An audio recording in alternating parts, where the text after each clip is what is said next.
We all have much karma that we have collected from previous lives and this lives, that when these karmas are triggered, they open up into emotional and physical and environmental states of suffering for ourselves.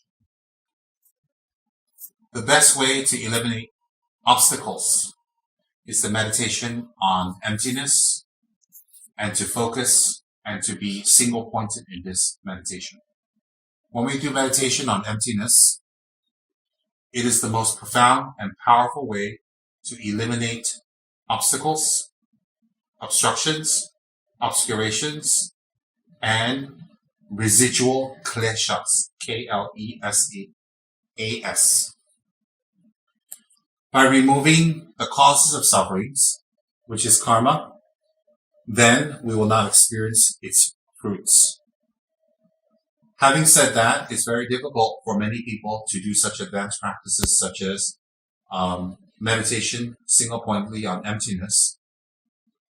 Yet we still experience the results of our actions from previous lives and this life. So therefore, we experience many, many types of obstacles: physical, mental, environmental. And it creates problems for us to actually do our Dharma practice, or to fulfill our commitments, or to take care of our families. So therefore, in Tibetan Buddhism, there are many methods to remove obstacles, some of which I've spoken about before that's on this blog. And today I would like to introduce everyone to the removal of obstacles according to the Dharma Protector tradition.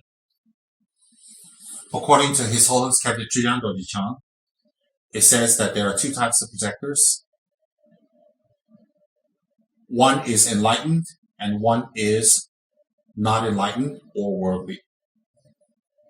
Worldly protectors are beings that are not enlightened, but they have been bound by powerful oaths, or they have sworn allegiance to benefit others. And sometimes they can be temperamental or difficult, and they can even at times create obstructions when they're not happy. So only in certain circumstances would we rely on a worldly protector.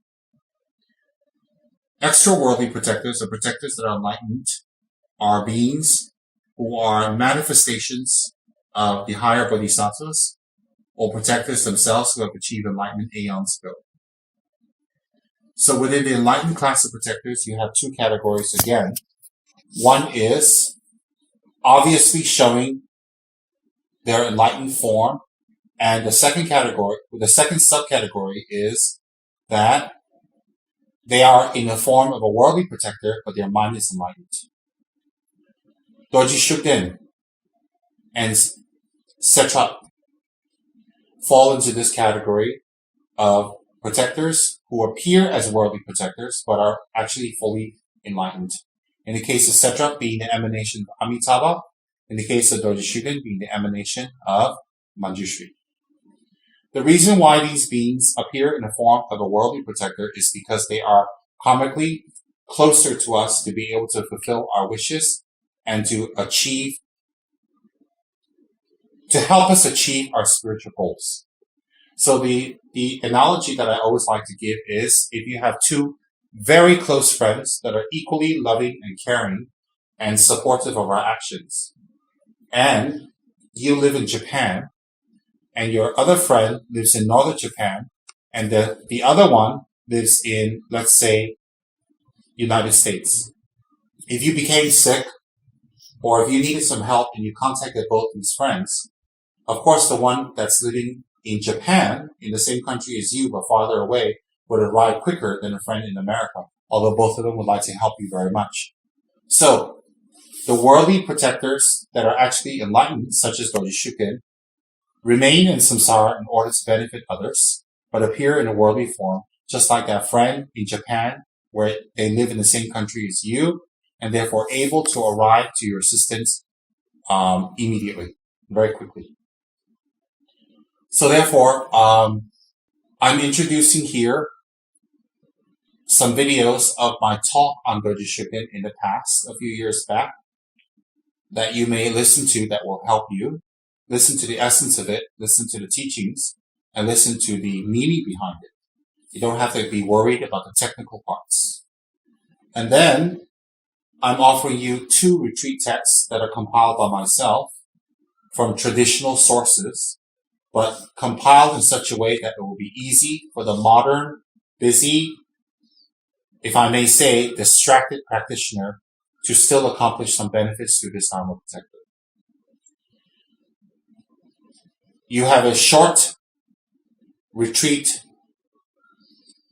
manual, and then you have a long one. Depending on your time and your understanding, you can do either one. What is a retreat? A retreat is time taken away from our ordinary, daily, mundane activities, set aside specifically to focus on deeper meditational practices to gain some benefits. So therefore, a retreat is when we take time away from our normal everyday activities and set aside time to do the practices. Let's take the shorter retreat manual as an example. It would be good every few months, perhaps every 3 to 6 months, we do a short retreat on Dorje Shugden in order to get closer to him, and in order to get closer to him and also to achieve the accomplishments that he promises by doing his practice, which is compassion, wisdom, activities, insight, clarity, good memory, and removal of obstacles, even helping us to achieve resources that we need to do Dharma practice. We can set aside a weekend, Friday, Saturday, Sunday, or even Saturday and Sunday, and we can do 3 to 4 sessions a day. That means we change the offerings 3 to 4 times a day, according to the sessions we wish to engage in. And we do the retreat manual in its entirety 3 or 4 times a day. But each time we do the manual, we actually focus on the mantra. The mantra can be recited 2 ways. According to His Holiness Trijang Rinpoche's tradition, it is Om Benza Wiki Vitana Soha. According to His Holiness Kajasana Rinpoche's tradition, it is Om Benza Wiki Vitana Soha. Kajasana Rinpoche himself said either way is fine. No difference in accomplishing one's wishes through either methods of recitation. Now, the short retreat manual, I've enclosed also a picture of a basic altar that you can set up with the offerings to the best of your ability. If you're not able to set up as you see in the illustration, then do the best that you can. Sincerity is the key. And then along with that, you will see downloads of offerings such as Gangze. Gangze is the offering to Dharma Protector of his clothes, his ornaments, his implements, his environment, and sensory offerings. Everything's offered in this Gangze. The Gangze is drawn and illustrated, but that is just for us to visualize as vast as space. Therefore, although the Gangze is downloaded and printed out maybe in a 3-inch size or 5-inch size or 8-inch size, and it's offered up on your altar during retreat, but actually that is just for us to visualize the size of space, large and big.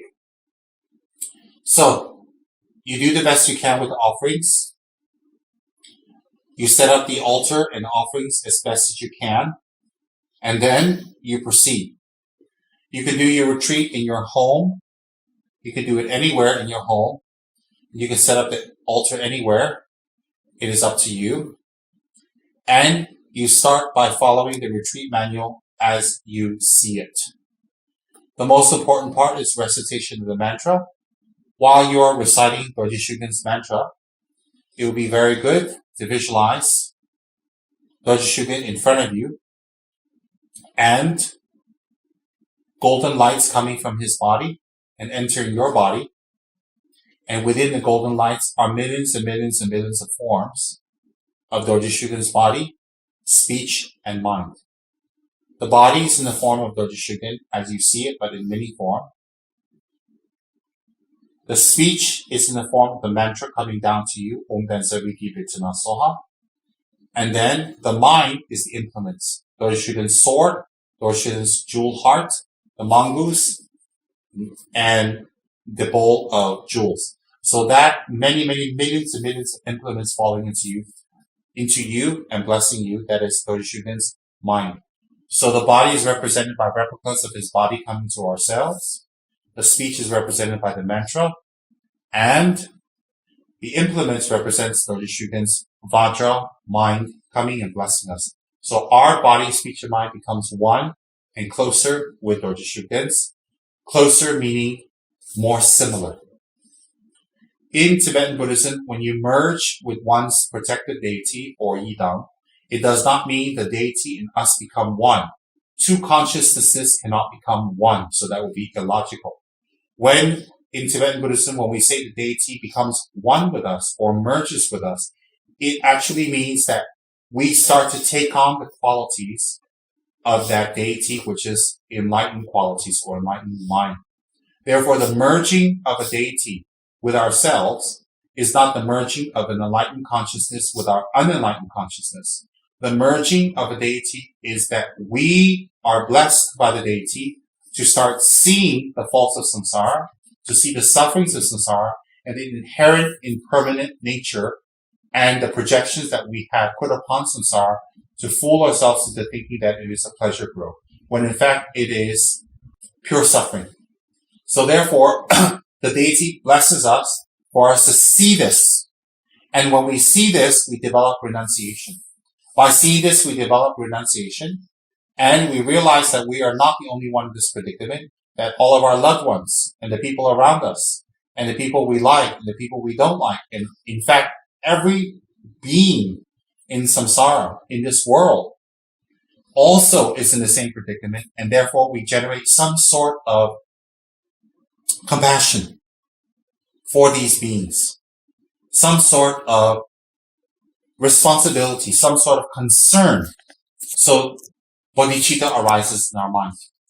And realizing that we are living in a supposed pleasure growth, which is actually pure suffering, we develop renunciation, which is an aversion towards samsara.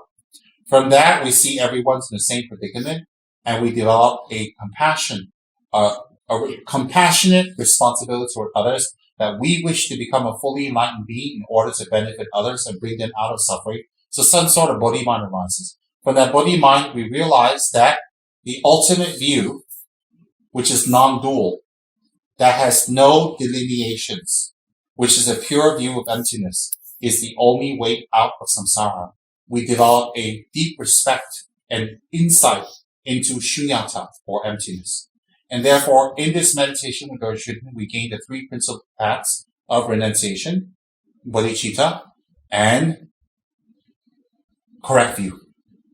So therefore, with bodhicitta, renunciation, correct view, these are the tools, these are the weapons that we are able to fight our inner samsara.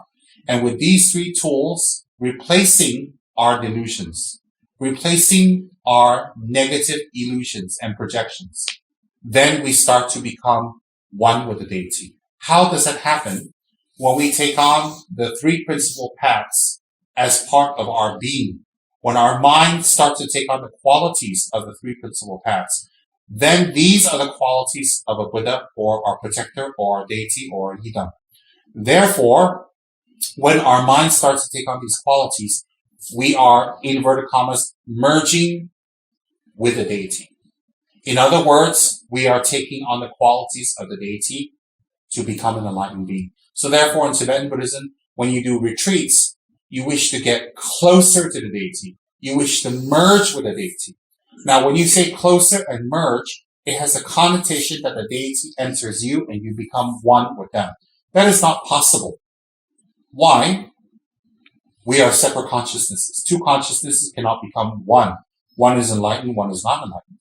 So therefore, the word become closer by retreat, by meditation, by mantra, by making offerings, by recitation, by doing prayers with the deity. By merging with the deity, we are taking on the characteristics of the deity more and more. What are the characteristics? The characteristics are inherent in all sentient beings who have consciousness and has the potential to become a fully enlightened being. So the qualities you are taking on are the enlightened qualities of a Buddha. Therefore, merging with a deity is merging with one's inner potential of enlightenment. Therefore, when we do this retreat, when we do this practice, the purpose of doing this practice is to develop these three qualities that lead us to enlightenment: renunciation, bodhicitta, and shunyata. And by merging these qualities or arising within these qualities, what happens is we have the tools and we have the weapons to fight our inner samsaras. Why? When we're unhappy with the situation around us, we apply shunyata. When we are feeling selfish, when we're feeling we cannot go on anymore, when we're feeling spoiled, when we're feeling lazy, when we're feeling unmotivated, then we apply renunciation and along with that, impermanence. And then when we are feeling very, very don't care about anyone, just me, when we're feeling very self-centered, we apply bodhicitta. Bodhicitta is that all of us are in the same situation. So these are three very powerful tools that we can use to fight our inner samsara. And that is the whole purpose of doing any enlightened Dharma Protector's practice, is to solicit them to gain these qualities in order that we can have these qualities that gives us a breathing space to practice Dharma. So doing protector practice is helpful for doing Dharma practice. Doing protector practice of any type, Benden Lamu, Mahakala, Kalarupa, Dorje Shugden, etc., Vishavana, are not particularly Dharma practice per se, but they assist us in Dharma practice. What is Dharma practice? Dharma practice is learning the teachings of the Buddha, whether it is the Kangyo or Tengyo, whether it is something like as profound as the condensed teachings of the Buddha, Lamrim, Three Principal Paths, etc., etc. To learn these teachings, to meditate and contemplate on them, apply them, and gain the result of these teachings to transform our minds from something that is self-centered, unhappy, depressed, angry, into something that is beneficial, that focuses out, that wishes to be a benefit to others, that has repulsion toward self-centered activities. That is Dharma practice.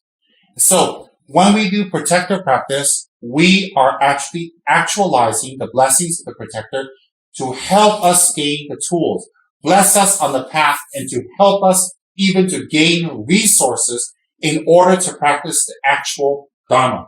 Therefore, doing Dharma practice doing Dharma protector practice during the degenerate age is very helpful, because in the degenerate age, everything is degenerated. There are 5 types of degeneration, which you guys list, okay? There are 5 types of degeneration, such as life, merit, etc. You guys label it down, okay? You do it Google. The 5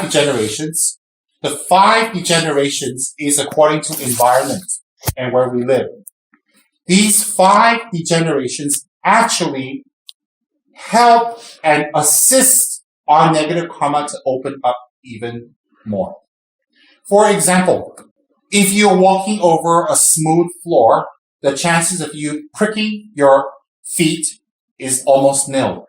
Whereas if you're walking over broken glass, even very slowly, the chances of you puncturing your feet and bleeding is very high. Kali Yuga is like walking over glass. Kali Yuga is a combined degenerate time as a result of the group of sentient beings living in this era. So the group of sentient beings living in this era create the Kali Yuga, which is an environmental circumstance that helps us to open up more anger, more selfishness, more desire, more hatred, more negative states of mind that are planted in our mind stream from negative karmas from the past. So it's an environment that helps you to open up more negative karma. Therefore, during the Kali Yuga, we are more easily swayed towards samsara's false delights and therefore able to open up negative karma faster and quicker. And the negative karma doesn't run out, because as you open the negative karma, you do the actions to create even more negative karma, so whatever fuel you use, it's immediately refueled. So therefore, during the Kali Yuga, protective practice is even more important and urgent, because the whole environmental situation that we exist in perpetuates more negative states of mind. For example, if you're near the fire, you're going to feel heat. If you're near ice, you're going to feel cold. So if you are near any of these objects, they're going to affect you because of the nature of what they are. Fire is heat. Ice is cold. So therefore, if you're near ice, you're going to feel cold. If you're near fire, you're going to feel heat, because that's their nature. So if you're in Kali Yuga, its nature is degeneracy, hatred, selfishness, anger, desire, attachment, miserliness. So if you're living in this time is created by the group living in that realm. Therefore, it will prompt your karma to open more towards the negative. So Dharma Protector practice counters this very, very strongly. Okay? So the purpose of Dharma Protector practice can be dharmic in nature if our motivation is to gain higher attainments. As a side benefit, obstacles are removed and resources are gathered. Okay? So at the same time, when you do Dorje Shugden's retreat, what's very powerful is because he is no other than Manjushri, all of Manjushri's 7 types of wisdoms or types of clairvoyances are granted to us. Clarity, good memory, clear understanding of Dharma is granted to us. So therefore, when you do Dorje Shugden's practice, although he appears as a Dharma protector, realizing that his true nature is Manjushri, you will know that you are blessed by Manjushri's supreme 7 types of wisdoms. You are blessed. So therefore, to do Dorje Shugden's practice is to counter the Kali Yuga, counter the 5 degenerations of Kali Yuga. Then to do Dorje Shugden's practice is to gain the merit, to gain resources that you need to help you along the path and protection. Why do you gain protection when you do Dorje Shugden's practice? Because he is Manjushri, and Manjushri's definitive meaning is emptiness. The ultimate protection from samsara is the realization of emptiness. Therefore, when you do Dorje Shugden's practice, you are tapping into the energy of the Buddha's realization of emptiness. When you tap into the Buddha's realization of emptiness, you are countering samsara directly head on. Therefore, by doing Dorje Shugden's practice, you counter the 5 degenerations of the Kali Yuga. You lessen your aptitude to open up the negative karma because you're putting a block. You're also gaining the 7 types of wisdoms from Manjushri. You are also creating the karma and the merit to realize emptiness because you are contacting no other than Manjushri. On top of that, you're creating the karma to gain resources and to purify karma that will create more obstacles or have obstacles rule your life. Therefore, by doing Dorje Shugden's practice is very, very beneficial in many, many ways. If your motivation is correct, which is the 3 principal paths, then it becomes a Dharma practice. But I like to stress here, Dharma practice is not Dharma Protector practice. Dharma practice is a transformation of the mind, and Protector practice is to help us in this. Therefore, my team of writers and myself all have worked very hard these past few days, and we have compiled and put up from traditional sources Dorje Shugden's retreat manual and practice and prayer for everyone to do.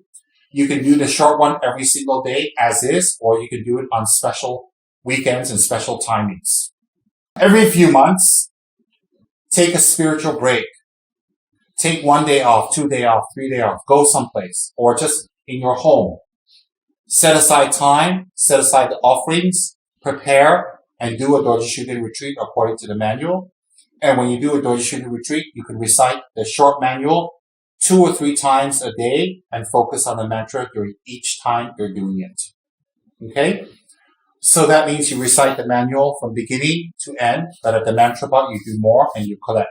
So let's say that you do it in the morning, 1 session, and you do 5,000 mantras, and you write down 5,000 mantras. Then the second session you do, it can be 2,000 mantras, write down 2,000.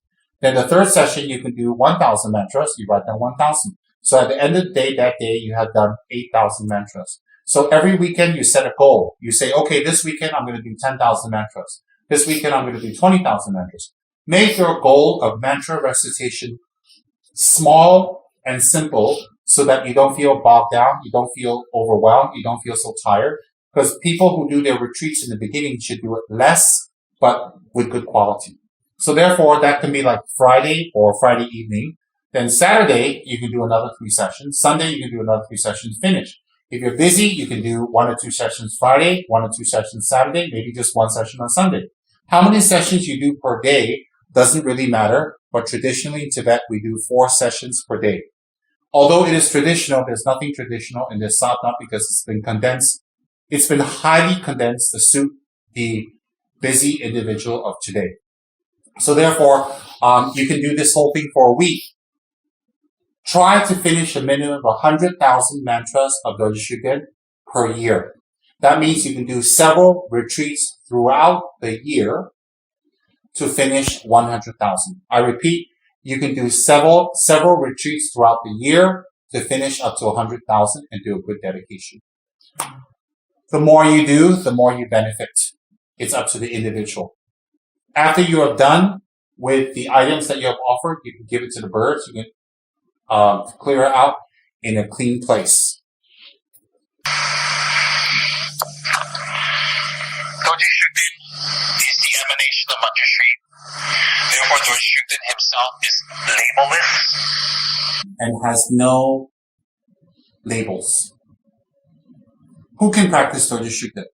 Some people say it's only Gelugpas, and it's only for Gelugpas, but I would like to respectfully refute that, because that would mean only the Nyingmas can pray to Guru Rinpoche, and only the Gelugpas can pray to Tsongkhapa, and that is totally illogical. From the side of Guru Rinpoche, Tsongkhapa, and Dorje Shugden, they are fully enlightened Buddhas, so who can and cannot pray to them has no limitations. And if there are limitations, they are made up by people of ignorance. Therefore, Dorje Shugden will help anyone, any gender, any background, whether they're Buddhist or not. It does not matter. Dorje Shugden does not harm anyone because the very nature of a Buddha has no inclination to harm. Therefore, it is impossible to harm anyone. Then, Dorje Shugden will bless and help and assist anyone from any culture, any background who sincerely asks for help. What is important is to ask for help, but do not command which way you need to be helped. We don't have the foresight, knowledge, wisdom, and clairvoyance to say it should be done this way so that long term it will turn out well. We should request help, and however the help comes, accept, because sometimes the help doesn't come the way we want, because the way we want may not be beneficial long term, although short term it might look pretty good. Therefore, to trust and rely on Manjushri's wisdom, to pray and then let it go. So, Dorje Shugden's practice can be done by anyone, any place, any time, and there are no limitations and restrictions. There is absolutely no harm, and it only can benefit. Most important is consistency. Consistency in doing the practice. What pleases Dorje Shugden the most, according to what he says through the oracles and through the writings of the great lamas and through many, many people's experience with him, is not your offerings, it's not your mantra, it's not your elaborate altar to him. What pleases Dorje Shugden the most is the transformation of our minds from that of a self-centered person to that of a person who focuses out and brings benefit to others and sees the faults of samsara. Why does that please him? Because the Dharma Protector protects us from samsara to reach the Dharma. And when he protects us, he or she protects us from samsara to achieve Dharma, that person becomes enlightened being and free from samsara. The ultimate protection of a Dharma Protector is to protect us from ourselves. How does he do that? By blessing our path, our lives, our environment with what we need to achieve enlightenment. So we need to be poor. He will, by doing his practice, we will remain poor. For some of us, we think, oh, that's so scary. That's not what I want. What you want and what you need are two different things. If you're going to rely on the Buddha's wisdom to get what you want, you're not going to get what you want. You're going to get what you need. For some people who do Dorje Shugden's practice, all the resources come. For some people who do Dorje Shugden's practice, they become sicker. For some, they become more healthy. Why? It's not Dorje Shugden making you sick, poor, rich, or healthy. It is Dorje Shugden opening up the karma that you need to experience to purify you of those karmas so that you can go to the next step. So therefore, when we do Dorje Shugden's practice, you have to understand, he blesses us with a situation that we need to become attained, to leave samsara, to understand the Dharma, to realize and practice the Dharma. He doesn't give us what we want and need to increase our greed, increase our self-centeredness, increase our selfishness. That would defeat the purpose of a Dharma Protector. So therefore, what pleases Dorje Shugden? Kindness, compassion, generosity, meditative stabilization, effort, consistency, respect, and gaining bodhicitta and realization shunyata. This is what pleases him. Why does this please him? Because his whole purpose to arise as Dharma Protector is to protect us from samsara to achieve Dharma. Hence, he is a Dharma Protector. Okay? So, the liturgies that you see in Dorje Shugden's practice is the same as in most Dharma Protectors' practice, which is you see a lot of graphic, violent types of requests, which is tantric symbology. There's nothing in the Dharma Protectors' practice that will harm another being.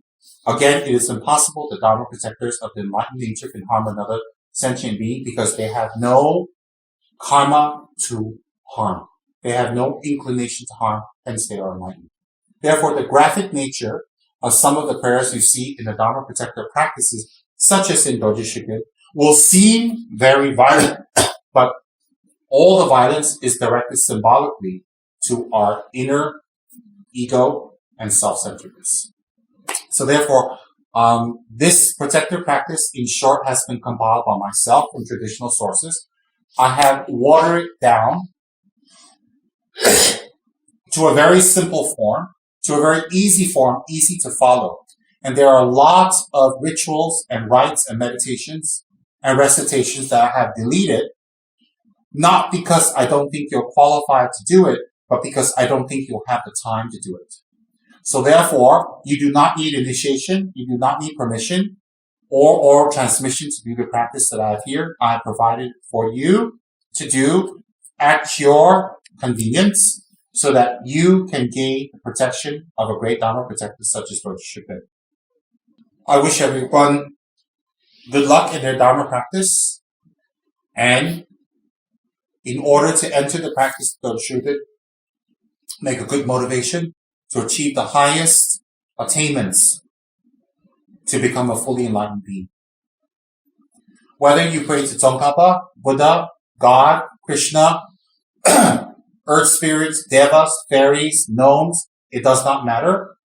Dorje Shugden is a fully enlightened being.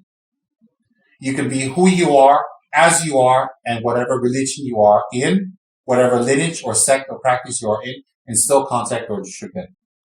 I would like to stress very, very strongly, Dorje Shugden is not for one group of people, one school of Buddhism, or one sect of people. That is absolutely impossible. Dorje Shugden is for anyone who wishes help, assistance, blessings, wisdom, and clarity. Dorje Shugden is a world peace Buddha, and protector. Therefore, I wish everyone good luck. All of us here are very happy to provide all this information and write-up and compilation for all of you. And I'd like to stress again that the compilation of the short retreat sadhana as well as the longer one is from traditional sources to suit people of today's temperament. Now, if you take the short retreat manual and the long one that I have provided, they are different from the actual traditional ones done in the monasteries or done by traditional practitioners, because they will allocate time and energy and place to do it. All of us may not have the time or the energy or the help to do it. So I've done it in such a way that it's simple, short, and easy. So if you compare it to the traditional manuals, you say there's a lot of things missing. There's not a lot of things missing. It has been purposely omitted so that the remaining compilation will be the gist, yet it will still bring you great blessings. So I've done this with the motivation of saving everyone out there time. You have to work, you have to pay your bills, you have to take care of your family, you have to even take care of your attachments. So in between, we can allocate some time to do protector practice. The short retreat manual can be done every day, and during retreats, you can do an extended version, which is to do 3-4 sessions a day. Or you can just do the prayer that I've composed to Dorje Shugden every single day, and the retreat sadhana you can do on special allocated times. And then the very, very long one, if you have any issues or problems, if you have any issues or questions, you can contact any of our qualified pastors. On my blog, you will see a section on the homepage to the right, questions to the pastors.